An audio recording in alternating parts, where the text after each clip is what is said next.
me low while I pop a bottle off of your chain swinging, clang clang, and it costs a lot. Bitch, I'm always at the guala, yeah, and you are not badass beat. Keep on going till you hit the spot. Whoa, I'm a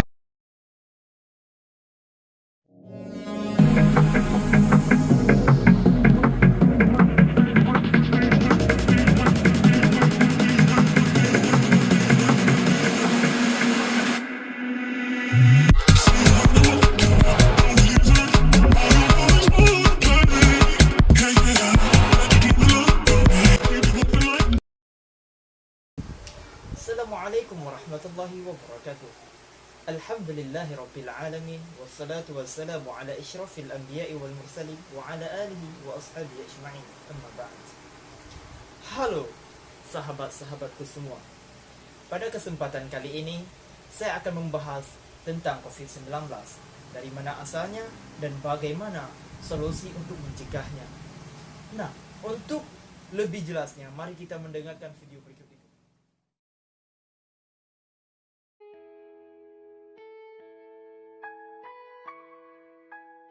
Halo teman-teman, kenalin namaku Juno. Aku mau jelasin nih beberapa hal terbaru dari pandemi ini. Teman-teman tahu tidak, COVID-19 merupakan penyakit menular loh, yang mana sebagian besar orang yang tertular mengalami gejala ringan hingga mematikan.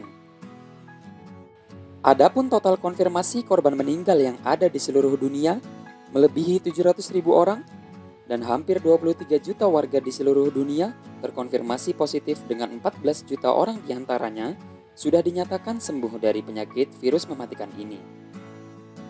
COVID-19 muncul pertama kali pada Desember 2019 di Wuhan, Tiongkok, dan menyebar ke negara lain mulai Januari 2020, dan di Indonesia mengumumkan adanya kasus ini pada Maret 2020. Infeksi COVID-19 dapat menyebar dengan beberapa cara loh teman-teman.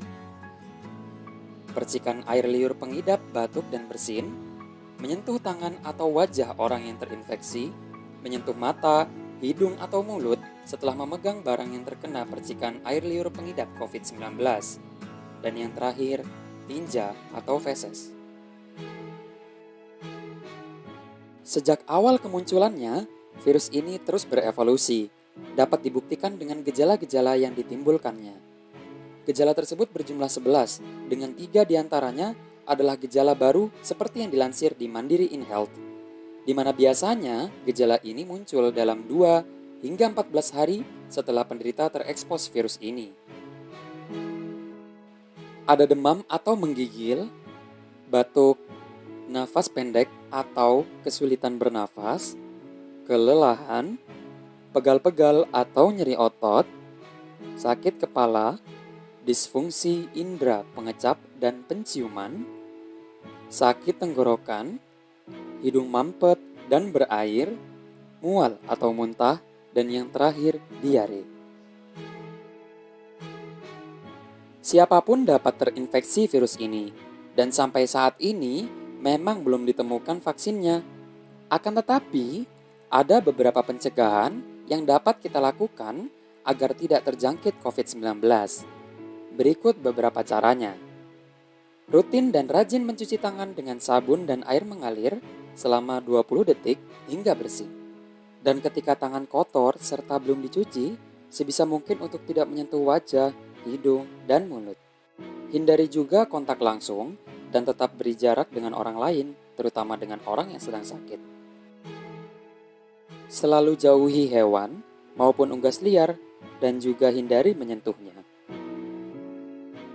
Kemudian, gunakan tisu untuk menutup hidung dan mulut ketika bersin atau batuk, dan jika sudah, segera buang tisu tersebut. Jangan keluar rumah dalam keadaan sakit ya. Oh iya, jangan lupa juga untuk konsumsi selalu vitamin C dan beberapa suplemen lainnya sebagai peningkat imunitas tubuh. Dan yang terakhir, jangan lupa juga untuk tetap menggunakan masker apabila ingin keluar rumah, membeli peralatan atau bahan logistik yang memang benar-benar diperlukan. Namun, sebelum menggunakan masker, banyak hal yang harus diperhatikan, karena biasanya terdapat beberapa kesalahan yang sering terjadi ketika menggunakan masker. seperti yang sudah ditulis oleh Sarah Bondel dan dilansir di Moffitt Cancer Center. Kesalahan pertama yaitu ketika masker hanya menutupi mulut kita. Masker harus menutupi lebih dari sekedar mulut. Posisikan masker mulai dari pangkal hidung sampai dagu. Kesalahan kedua yaitu saat masker terlalu longgar. Sebelum menggunakan di luar rumah, pastikan masker menempel dengan pas dan nyaman di wajah kita, terutama saat digunakan untuk bernafas. Kesalahan ketiga yaitu ketika kita memegang masker saat masker digunakan. Alangkah lebih baiknya kita bersihkan tangan terlebih dahulu sebelum menggunakan masker, dan jangan pernah posisikan masker di bawah dagu hingga leher pada saat tidak menggunakannya. Ketika beraktivitas yang mengharuskan untuk melepas masker, lebih baik masker dilepas saja daripada diletakkan di bawah dagu hingga leher. Kesalahan keempat yaitu pada saat melepas masker. Ketika akan melepas masker, usahakan sebaik mungkin untuk tidak memegang masker bagian luar, dan lebih baik melepasnya dengan memegang bagian pengikat tali yang menyangkut di daun telinga.